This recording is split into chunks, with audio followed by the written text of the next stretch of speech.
did when they came to power was going after him. And it was easy because he had problems with the International Arbitrage Court too. AKP made it into a package saying that we are not going after a businessman. We are going after a person who is also deemed criminal in the International Court of Trade.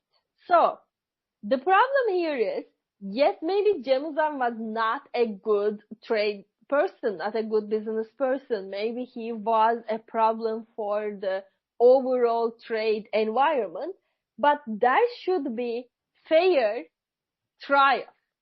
There shouldn't be going after a business person to confiscate his belongings. Okay, then what does fair trial mean? Can it be the case that there would never be a fair trial because every company wants their business class to flourish so that they can grow? So this question, unfortunately, I do not have an answer because there should be a whole set of research agenda on that. But I can say something by looking at my own research. Emine's research has suggested some potential reforms that could help change the realities on the ground in cases like Turkey. First of all, we need to have a database of court cases, and we need to see how different judges are deciding for different cases or the same cases. So the judges should know that their case can be under public scrutiny. Another important thing, which is about business relationships and the institutions, is of course the institution of tax.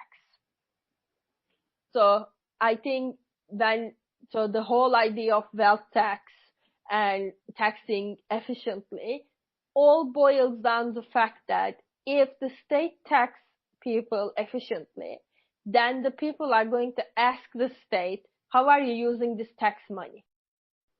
Then we need to make sure that there is a predictable central bank and treasury. Because most of the time, people like Erdoğan, Orban, and to some extent Trump were trying to inflict their pressure on central bank to make sure interest rates go up or down. This is not something that could be decided by the executive. This is something that could only be decided by the market and central bankers who are looking at the market to understand whether or not they need monetary tightening or monetary loosening. If the state is helping businesses to flourish, it is helping its citizens. But how it is helping businesses to flourish is an important question.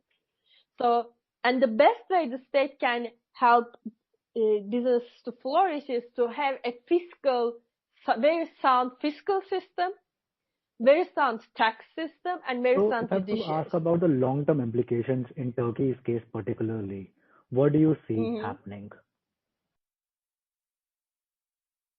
So right now what I'm seeing is there is an erosion of trust.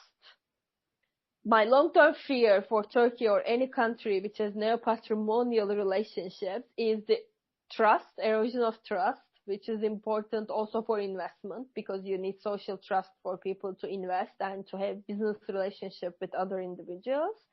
And also the erosion of political gateways and having these populist leaders popping up here and there because they are fighting the elites, whomever those elites are. I think what Emine is saying here resonates with a lot of us.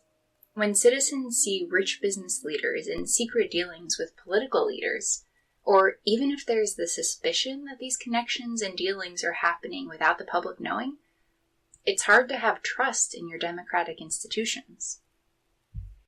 So, and I think that kind of state-business relationship in the long term brings inequality, and inequality is also eroding every kind of institution that we know. Because when faced with inequality, people are likely to vote for people whom they wouldn't vote in normal senses. So, if you've stuck around till the end, thank you for listening to this episode. We want to close our conversation by sharing some additional reflections from our Harris peer, Deniz Tokmakul. People have concerns about what the future of this country suggests for them.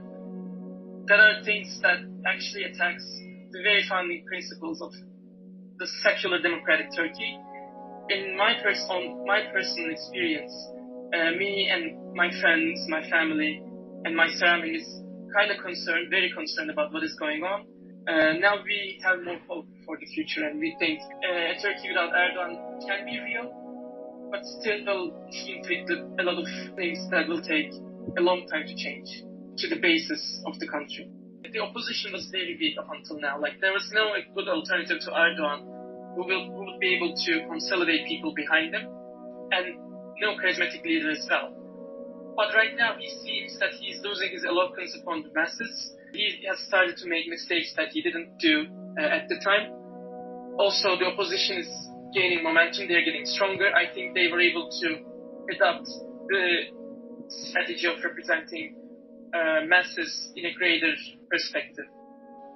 I think Erdoğan has changed a lot of things in the Turkish political climate. Like, even if he goes or stays, I don't think we will experience a significant shift in the business class approach or in the political approach. Because, as you said, it's been such a long time. I honestly don't know what will happen after him. Our guests today were Professor Emine Deniz from the University of Chicago Harris School of Public Policy and Deniz Tokmagolu. Our interviewers are Pratika Kumar and Pranjal Chandra. Our producers are Pranjal Chandra, Natalie Ayers, and Yining Wang. This episode is a partnership with Harris's Project on Political Reform and UC3P. My name is Natalie Ayers. Thank you for listening.